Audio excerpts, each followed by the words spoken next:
Cuando queremos entender lo que está pasando con la economía nacional y mundial, cuando queremos que alguien nos lo explique de manera clara, didáctica, para que ustedes lo tengan muy claro, invitamos a Alejandro Indacochea, que tiene la gentileza siempre de aceptar nuestra invitación, a menos que esté fuera del país. Buenas noches, Alejandro. Buenas noches, Oscar. Gracias por la invitación. Encantado. Un gusto estar en Tierra Adentro nuevamente.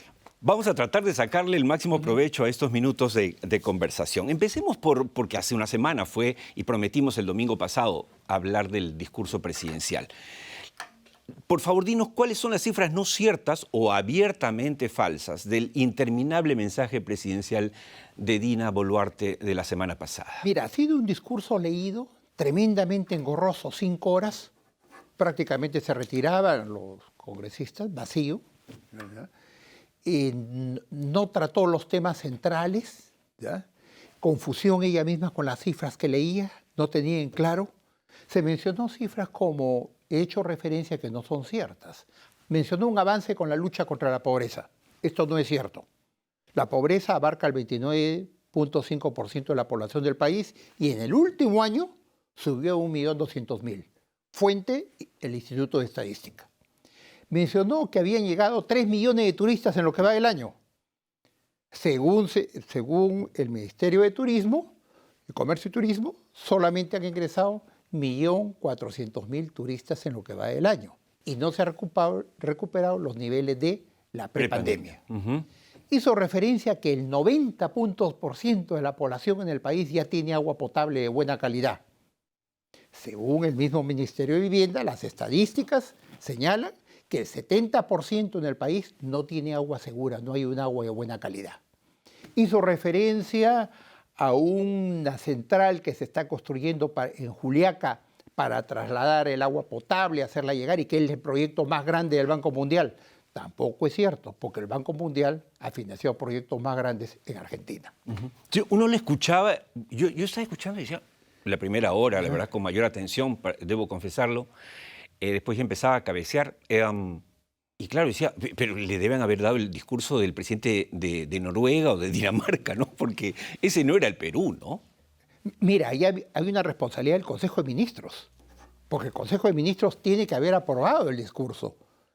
Y no hay asesores que le hayan direccionado, un discurso de 5 horas no da, usted no puede leerlo, tienen que ensayarlo antes, claro. Lo cual hace cualquier expositor. Sí, sí. Y más aún, siendo quien dirige un mensaje a la nación, ¿no? Sí, porque es imposible creer que ese discurso de 5 horas se lo haya escuchado un Consejo de Ministros. Pues. Imposible, eso es mentira. Pero bueno, ya nos acabas de decir, Alejandro, las cosas que no son ciertas. Pero, ¿qué cosas dejó de decir? ¿Qué cosas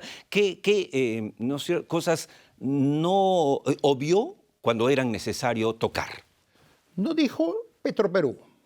No se pronunció. Petroperú sigue perdiendo. La pérdida acumulada al mes de junio asciende a 1.500 millones de dólares, más que el año anterior. El directorio, que había dicho que iba a tomar una posición de ajuste, liquidar activos, bueno, no ha hecho nada al respecto. Más aún, incorporado un nuevo director, pero eso sigue igual. No se pronunció sobre, digamos, una visión como país, a dónde queremos llegar, qué cosa es lo que queremos hacer, cómo ella espera entregar el país para un 2026. Y obvio, evidentemente, un mínimo de solidaridad con Venezuela, ¿no? También fue dejado de lado, ¿no? Claro, claro. Bueno, ahora, quizá de las cosas que dijo, ¿no? Yo siempre he sido crítico en general de los discursos presidenciales porque son un recuento de millas que a nadie le interesan, que nadie se acuerda, ¿no es cierto? Tantas cifras, pero bueno. El Ministerio de Infraestructura quizá sea lo único rescatable para analizar, no digo que bueno o malo. ¿Cuál es tu percepción sobre este supuesto nuevo Ministerio de Infraestructura? Mira, yo comparto que hay un déficit de infraestructura. Comparto la inquietud que hay más de 2.600 obras que están paralizadas en el país y que nos cuesta más de 30.000 millones de soles. Pero cuidado, el remedio puede resultar peor que la enfermedad. Porque la alternativa que plantean los gobiernos cuando algo falla es crear nuevos ministerios, nueva burocracia pública. Ese Ministerio de Infraestructura, que va a juntar competencias de diferentes ministerios, son competencias diferentes. un proyecto de puertos, un proyecto de carreteras, un proyecto de hospitales, un proyecto de colegios, son perfiles totalmente distintos. ¿Cómo los va a juntar? ¿En qué forma los va a integrar? Y para un gobierno que escasamente está a 2 años de salida, ¿bajo qué condiciones? Y el tema de fondo es la incompetencia en el sector público, lo que existe, y la corrupción. Eso no se trata. ¿Cómo va a juntar ministerios? ¿Cómo va a integrar eso de diferentes ministerios y crear un superministerio? No lo tienen claro. Eso realmente es una decisión, digamos, irresponsable que se tome en esta etapa, ¿no? Claro, porque hay varias lecturas, ¿no, Alejandro? Por un lado, yo hablaba con, por ejemplo, algunos exsecretarios generales de ministerios. Hablé con uno, no voy a decir su nombre, del Ministerio de Educación. Me decía, lo terrible aquí, el secretario general, amigos televidentes, es por si acaso, es como el gerente general del ministerio. Así se llama, secretario general.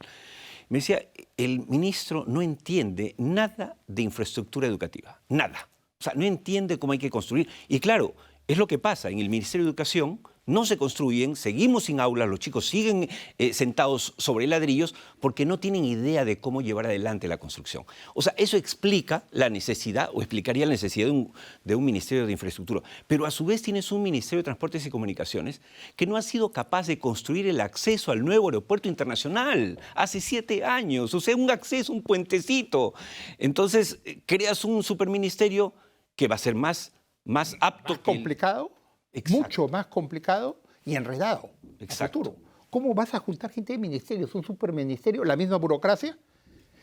¿Cómo se van a manejar las competencias a nivel de los gobiernos regionales y locales de ese superministerio? ¿Cuál va a ser el perfil? Se contradicen porque hace un año crearon el Organismo Nacional de Infraestructura. Así es, así es. Y ahora un año después lo desarman. Un saludo a la bandera, ¿no? Ya, pero parece que este ministerio sería otro. Otra cosa igual, ¿no? Y puede ser peor. ¿Por qué? Porque no está solucionado el tema de fondo, que es la ineptitud en el sector público y la corrupción, ¿no? Y puede ser algo tremendamente enredado. Me dicen que incluso irían empresarios, mencionó, para supervisar. Cuidado, los empresarios tenemos una tarea diferente. Sí, claro. Y cuando se cumple una función pública es algo distinto. La experiencia no ha sido buena. Alejandro, bueno, además de analista económico, es decir, también obviamente haces análisis políticos porque está ligado a la economía. ¿No sientes que el gobierno de Dina Boluarte se ha convertido sin querer en el gobierno más derechista de las últimas décadas? Contrario a todo lo que pensaron cuando ganó Castillo y ella. Y ojo, ella sí quería cambiar la Constitución, no Castillo, ella. Pero ahora Hillary Clinton es de izquierda a su lado.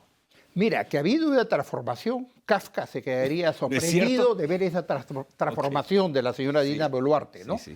Pero lo que yo veo es que, digamos, no hay una dirección, ella no gobierna.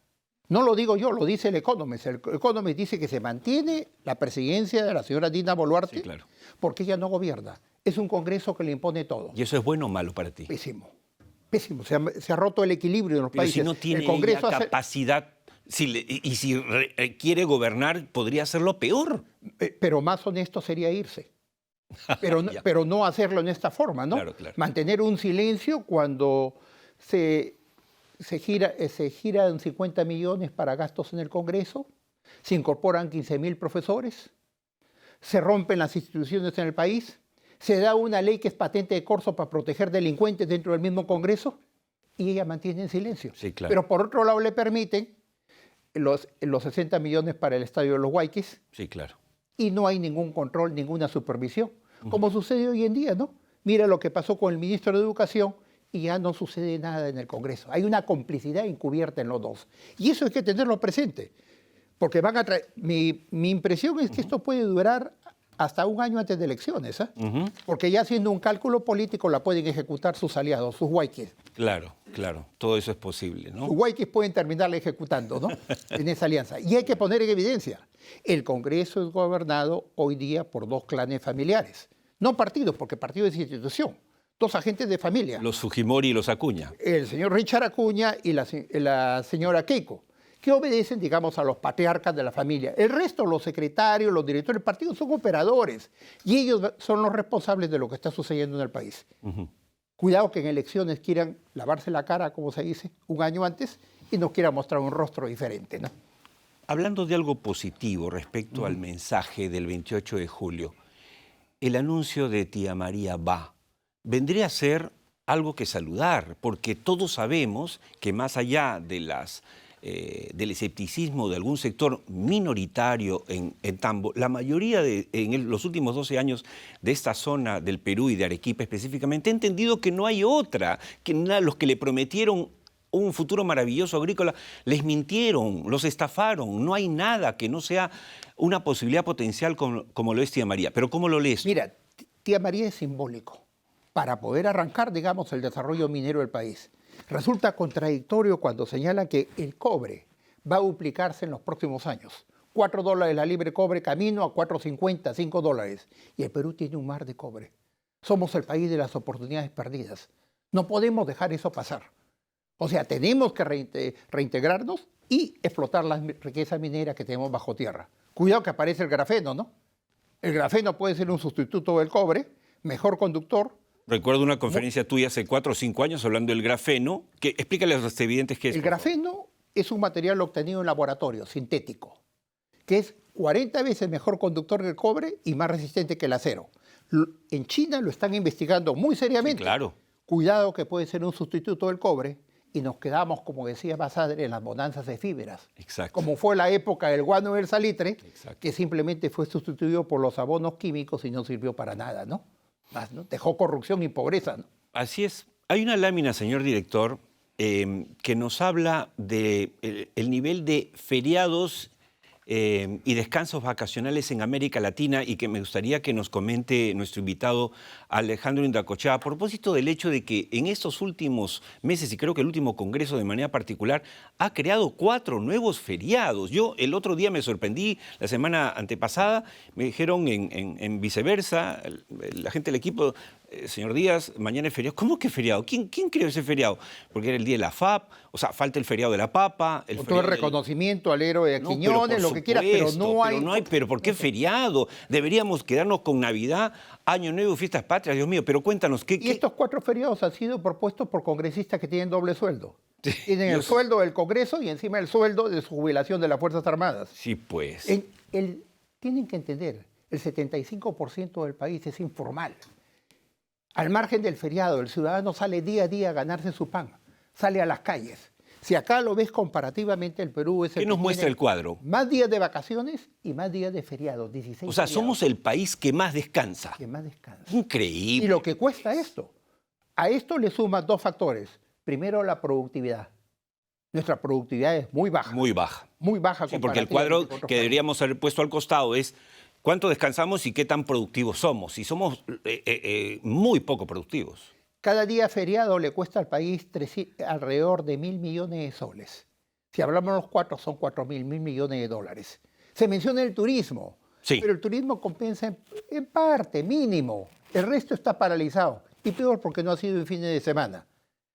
Entonces, esto no puede continuar. Somos un país que no podemos darnos este lujo. El ciudadano en la calle siente eso. Dice, es feriado, dejo de trabajar, dejo de ganar, de tener un ingreso adicional. Exacto. Es una muestra que es un Congreso, yo denominaría totalmente indiferente, vive su propia realidad, sus gastos públicos, sus menús, se encubren entre ellos los robasueldos. Bueno, él es benevolente, son mafiosos. Mafiosos.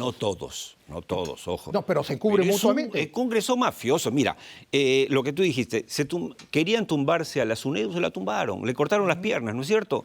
Querían meter de nuevo los profesores jalados, los han metido. A los médicos desaprobados, a los médicos desaprobados los han metido, ¿no es cierto? Estamos hipotecando el futuro, crean universidades permanentemente. Exacto, día a día. Ahora están en una competencia, creo que hasta la presidenta empezó a mencionar universidades un poco más por distrito, y claro que significa peor educación para nuestros hijos. Es decir, realmente estamos en una situación política. ¿Hay derecho para condenar a la pobreza que siga en esa situación? Porque quien va a la educación pública es quien no tiene los recursos para ir a educación privada. Respuesta a ello, 15.000 profesores desaprobados que les hemos comprado al sistema público. Ahora, Alejandro, en 1990, amigos televidentes, pueden googlear, pueden ver las cifras del Banco Central de Reserva, el Perú al final del gobierno de García, primer gobierno, tenía 531 millones de dólares de reservas internacionales netas. Hoy, 34 años después, tenemos 75.000 300 millones. 75.000 versus 500, ¿ok? Ajá. 500, 75.000, ¿ven la proporción? Ok. Yo pregunto, yo sé que eres amigo de don Julio Velarde, yo también le tengo mucho aprecio y respeto, sé que ha presentado un libro tuyo, pero ¿no crees que ya llegó el momento de agarrar parte de esos 75.000 millones, dejar de acumularlos mientras vemos que tenemos la peor educación y la peor salud de América Latina? Sí, Oscar, no es un problema de recursos. Dinero hay. Es un problema de mala gestión y corrupción. Entonces, sería dar esos recursos que nos cuesta tanto trabajo al ciudadano de la calle día a día para que lo roben y le hagan un mal uso.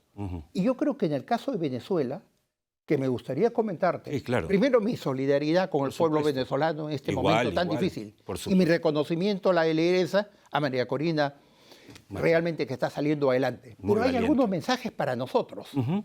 El pueblo Venezuela no podía juntar las fuerzas, estaban esparcidas. Hoy día, como vamos a las elecciones, tenemos alrededor de 50 candidatos y más de 18 partidos. De un alcalde, armamos de hace 20 años. Así es. Aquí tenemos una foto. A propósito de eso, mira esta foto. Y muéstrenla, por favor, señor director. Pero sigue, por favor. Sigue, claro. Entonces, en esa forma, puede suceder, quien llegue al poder puede llegar con un 6, con un 7%. Claro, estamos preparando un escenario terrible. Puede pasar cualquier cosa, es como tirar los dados el 26. Con un 6, 7%, ¿qué legitimidad va a tener? Exacto. Y eso pasó en Venezuela. Exacto. Hoy día tenemos que reflexionar y tenemos que reconstruir el país con lo que ha hecho el Congreso. Es un Congreso que ha desestabilizado. Hay abajo el Tribunal de Justicia. La Junta Nacional de Justicia. Ha manipulado el nombramiento del Defensor del Pueblo, que para mí es una vergüenza. Que es una vergüenza lo que ha hecho el Tribunal Constitucional, que ya no es el tribunal que, digamos, uno respetaba, ¿no? Y el Defensor del Pueblo, dicho ese paso, que es el Defensor del Ciudadano. Así es. Defensor de Maduro. Así es. Vergüenza ajena nos han dado los 5 congresistas que se fueron a hacer un tour a Venezuela para ser cómplices de ese fraude y regresaron al país dejando incluso las fiestas patrias. Así es. No reconocer en su región, prefirieron ir a hacer un tour afuera. Por supuesto. Para ser cómplices y encubiertos en esa forma. Claro. La verdad, que son demasiado baratos. Sí, no, ahora, es una situación pero volviendo a lo de los candidatos que mencionabas, y lo conversamos el otro día justamente con Rolando Luque, ex adjunto de prevención de conflictos. Es un escenario realmente preocupante porque no es tanto si Antauro postula o no postula. Si tienes en la centro derecha, y si podemos poner la foto, algunos por supuesto son protocandidatos, no todos van a llegar, pero si tenemos un escenario, que este solo es de centro derecha, precandidatos, protocandidatos, como quieran ustedes, amigos televidentes, ni siquiera de izquierda, pero si se pelean entre ellos el electorado, ¿cuánto le va a quedar? O sea, cualquier cosa puede pasar y un Antauro puede entrar por detrás simplemente, o sea, atrás en la fila porque se caen los de adelante. Podemos repetir la historia, ¿no? Exactamente. Y ahora hay que tener en claro que ya no hay derecha e izquierda. Ese es un eslogan. El populismo del Congreso hoy día es de derecha y es de izquierda. Total. Vemos claro. que la derecha mantiene silecio cuando el alcalde nos endeuda para los próximos 5 años. Votan para mantener el sonido. Y Renovación y Fuerza Popular están co-gobernando. El Fuge-Serronismo han estado coludidos. No se vengan a limpiar para las elecciones. Así es. No, ellos han mantenido. Y es la continuidad del gobierno de Perú Libre. Y no te extrañe que el no tener hasta hoy en prisión al señor Cerrón, perseguido, ¿no es cierto?, prófugo de la ley, no solamente sea por protección del gobierno, sino también del Congreso. O sea, yo pregunto, si están conviviendo en la mesa directiva Fuerza Popular, Renovación Popular, APP, con Perú Libre, ¿por qué no compartirían la protección al señor Cerrón? Lo más lógico es que lo hagan. Evidentemente que es así. Contra todos los que estamos, por supuesto, en contra del El gobierno del país es el gobierno del Fuji-Serronismo con Alianza para el Progreso. Y eso hay que tenerlo en claro para este proceso electoral. Ustedes ya han gobernado el país porque la presidenta no gobierna, el Ejecutivo no gobierna. Es el Ejecutivo que tolera todo. Otorgan, digamos, levantar las AFPs, lo de la CTS, silencio absoluto. Estadio Pablo Guayquis no dicen nada. 50 millones para gasto del Congreso, igual. ¿no? Entonces hay una complicidad mutua encubierta en ambos. Y eso hay que ponerlo en evidencia en elecciones. Necesitamos un cambio para el país y reconstituir todo lo que ellos han destruido en los últimos años. La institucionalidad. Ese juego, ese equilibrio de poderes ya no hay en el país. Alejandro, yo acabo de estar una semana en Buenos Aires. He hablado con muchos amigos allá, analistas políticos, económicos, también con el hombre de la calle, y indudablemente Perú es un paraíso, pues comparado a lo que es Argentina. Para que tengan idea los televidentes, pues mientras acá nosotros tenemos un promedio de 3% de inflación anual, ellos han estado en 30% mensual, y ahora como gran triunfo están en 4% mensual. Lo que es un año de inflación en el Perú es un mes en Argentina, y están mejorando, se supone. ¿Por qué crees que la economía peruana es tan resiliente a esta casta política que nosotros tenemos? Milei habla de la casta política argentina, la república, pero acá tenemos una casta peor, posiblemente, que está haciendo lo que tú has descrito. ¿Por qué resiste la economía? Uno de los motivos es el que me comentaste antes. No porque sea amigo de Julio Velarde, es que él se ha mantenido a pie en el Banco Central y en firme. Porque cualquier otro en esa situación ante la arremetida de Castillo hubiera dejado la puerta libre, que es lo que ellos querían. ¿Ya? Entonces, y las reformas que se hicieron nos permiten continuar. Por otro lado, es un país privilegiado. Tenemos, sin hacer nada, el actual gobierno tenemos el proyecto de Chancay, que nos va a permitir hacer una integración con toda América Latina. El aeropuerto. El nuevo aeropuerto. Además, viene toda la bonanza minera con el cobre. Si el cobre sube 1 centavo, implican 500 millones de dólares más para el Estado peruano. Entonces, si nosotros aprovecháramos las oportunidades que nos da el mundo, que nos da la economía, evidentemente tendríamos otra situación. A pesar de ello, nos mantenemos, a pesar de tener un gobierno como el actual, tanto en Ejecutivo como en el Congreso. Quizá un factor adicional, Alejandro, es... Y este programa, tú sabes, es un programa económico empresarial, pero ponemos énfasis indudablemente, no lo disimulamos, lo hicimos abiertamente en el sector minero, petrolero y energético, pero de manera particular el sector minero está siendo, digamos, el sostén del Perú. O sea, su crecimiento, su fortaleza, no solamente a nivel de precios, que todos lo sabemos, sino en nivel de competitividad y productividad. O sea, es el ejemplo que debería darse en las otras áreas, obviamente con excepción de lo que está pasando en la agroexportación con algunos productos como los arándanos, ¿no es cierto?, las uvas o las paltas. ¿Qué sería, una pregunta capciosa, qué sería del Perú sin la minería? Bueno, sería una situación verdaderamente grave, ¿no?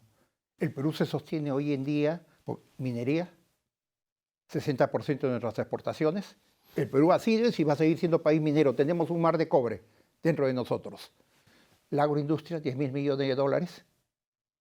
Y hay sectores, digamos, complementarios que hay que aprovechar, pongamos lo que significa la inauguración del puerto de Chancay, ¿no? Que va a ser un centro logístico empresarial que puede tener una proyección a nivel de toda América Latina, ¿no? Ecuador está viendo traer sus productos para embarcarlos por Chancay.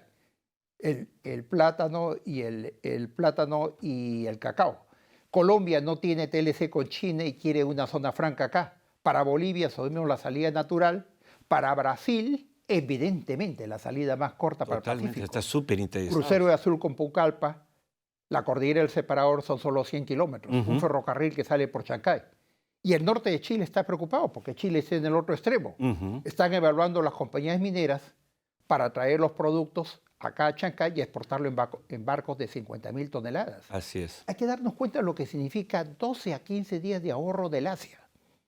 Y barcos de 50.000 toneladas que hoy día no llegan a América Latina. Acá vamos a recuperar la importancia que tuvo el Callao antes de la colonia incluso. La importancia que era un eje geoestratégico. Eso hay que aprovecharlo.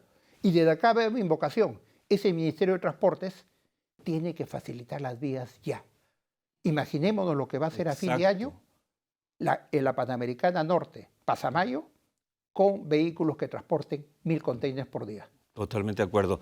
Solamente el Ministerio de Transportes y Comunicaciones solamente debería concentrarse, es decir, el 70% de su tiempo en mejorar los accesos a este inmenso megapuerto que es el de Chancay, porque si no va a colapsar y no nos va a servir, y también el acceso al aeropuerto internacional. Vamos a tener el aeropuerto internacional más moderno de América Latina sin acceso, con un puente Baileys. Es una vergüenza. Muchas gracias, como siempre, Alejandro, por darnos luces. Gracias por la invitación. Por darnos luces sobre lo que está pasando en el Perú y lo que deberíamos hacer. Muchas gracias, sinceramente.